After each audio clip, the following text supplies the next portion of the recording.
Hai guys, welcome to my YouTube channel.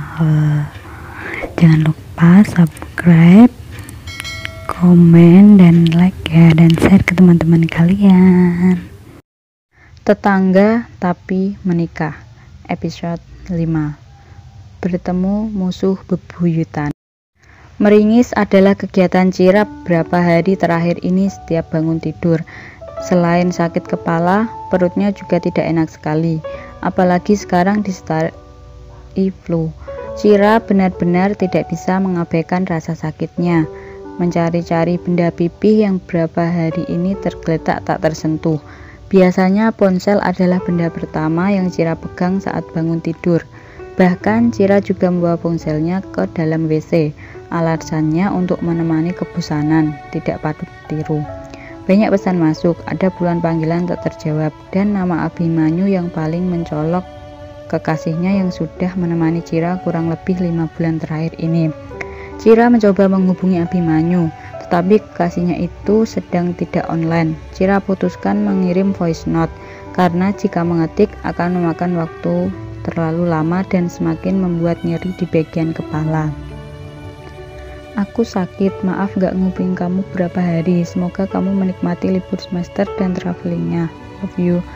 Kemudian Cira juga mengirim foto selfie dirinya dengan senyum yang dipaksa tanpa riasan, memperlihatkan bahwa ucapannya memang benar. Ciranya Abimanyu sedang sakit. Kemudian Cira menelpon superhero-nya, ayah tercinta. Panggilan pertama tidak terjawab, kemudian di panggilan kedua baru panggilannya dapat terhubung. Ayah, kakak sakit kepala, rengek Cira, mau ke dokter. Ya udah, nanti ayah telepon dokter Raihananya, siapa tahu bisa ke rumah, jawab ayah sabar meneladani putrinya. Cira menghela napas pelan, memijat kepalanya yang semakin nyeri. Maunya ke sana aja, naik sweetie sekalian jalan-jalan sore, kakak bosen. Sudah sakit banyak maunya, manja sekali. Namanya Cira. Untung ayahnya adalah laki super sabar dan sudah teruji kesabarannya.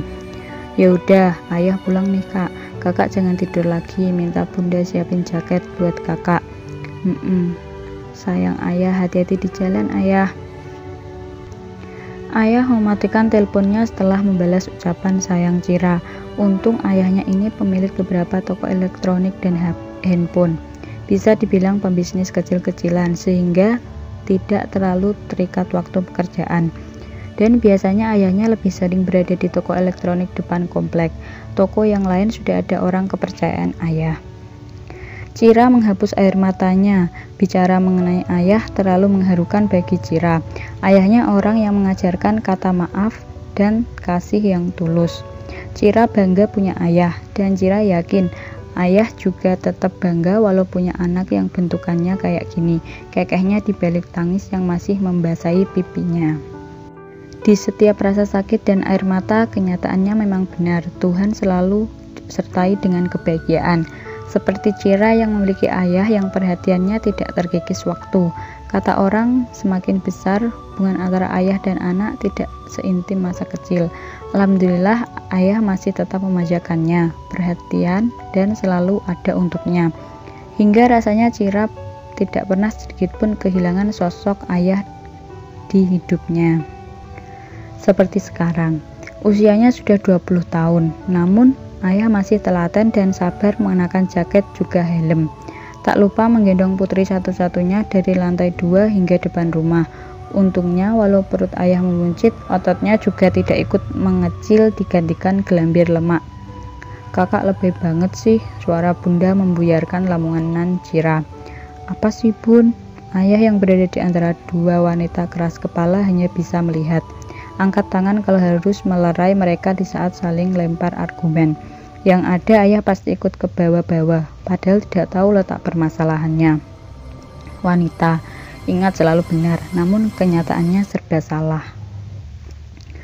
Kalau sama ayah lebih banget, apa-apa maunya sama ayah, ngekos tiap minggu pengennya ayah samperin. Udah gede kak, nggak boleh terlalu manja. Cira menatap bunda dengan tatapan sendu. Emang salah kalau Cira lebih sayang ayah daripada bunda? Kalau bunda lupa, yang bikin Cira gini kan bunda, sewotnya. Ayah yang tadinya tidak mau ikut campur, kalau sudah membahas masalah ini, mau tidak mau harus menengahi.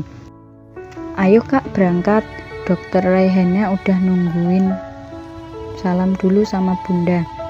Cira menatap bunda sekilas, mengucapkan salam dengan cepat, lalu memeluk ayahnya yang erat setelah duduk di motor kesayangan Cira. Menangis dalam diam tanpa suara, menjadikan punggung ayah tempat paling nyaman menyembunyikan sakitnya. Ayah mengusap tangan Cira, merasakan bahwa kaos tipis miliknya basah oleh air mata. Ada banyak sebab kenapa ayah membalikan Cira. Ada banyak alasan mengapa ayah selalu menomor satukan Cira. Kak, habis ke dokter beli es krim di Alfamart mau? Tanya ayah. Kalau nggak mau ya udah. Mau, jawab Cira cepat sambil mengusap air matanya menggunakan punggung tangan. Coklat juga boleh? Tanya Cira dengan wajah memelas. Mana bisa ayah menolak keinginan Cira, belahan jiwanya. Boleh asal kakak cepat sembuh. Mau beli banyak juga boleh. Makasih ya ayah. Tapi syaratnya jangan bilang-bilang sama bunda ya, ujar ayah bersuara sangat pelan, seakan-akan takut bunda mendengar. Cira tertawa pelan, kemudian mengacungkan jari jempolnya. Cira sayang banget sama ayah, ujar Cira sedikit berteriak sambil tertawa pelan, walau denyut di kepalanya masih berdenyut nyeri. Ayah, terima kasih sudah menjadi cinta pertama Cira, mengajarkan bahwa rasa sayang tulus itu ada, membuat Cira tidak merasa sendirian. Pasti pernah mengalami fase di mana hati dan jiwa ini belum siap menerima kenyataan atau kehilangan lagi, padahal baru sebentar rasanya sedikit menghayal sambil tersenyum. Wajah pucat milik Cira kini semakin bias, tidak ada warna di wajahnya. Mata sendu, bibir pucat, dan ditambah kerutan di alisnya yang tebal menambah kesan berantakan. Semakin dekat, semakin jelas. Jantungnya terasa nyeri saat melihat lelaki berwajah teduh tersenyum tipis kepada sosok wanita dewasa. Ilhamnya bersama wanita lain yang jelas dilihat dari penampilannya saja, wanita itu 80% lebih baik dari Cira. Cira mana pernah pakai gamis dan himar syar'i yang ada dipaksa menggunakan gamis saja mengeluh gerah. Kalaupun Tuhan beri hidayah Cira menggunakan pakaian, sepatutnya wanita muslimah dia tidak ingin menjadikan seseorang alasan dibalik Cira berubah. Harus karena Tuhan dan hatinya yang tergerak sendiri. Cira sakit. Suara tenang sirat khawatir milik Ilham membuatnya tersadar dari pikiran-pikiran tidak jelasnya. Dan dirinya juga baru sadar bahwa ayah sudah menghentikan mesin motor, atau mungkin sudah berbincang-bincang dengan Ilham sebelum Ilham bertanya padanya. Parah, gara-gara terlalu overthinking dirinya kehilangan fokus. Iya kak, jawabnya pelan. Mata Cira melirik wanita yang berada di samping Ilham seperti tidak asing. Calon Ham, tanya ayah sambil terkekeh.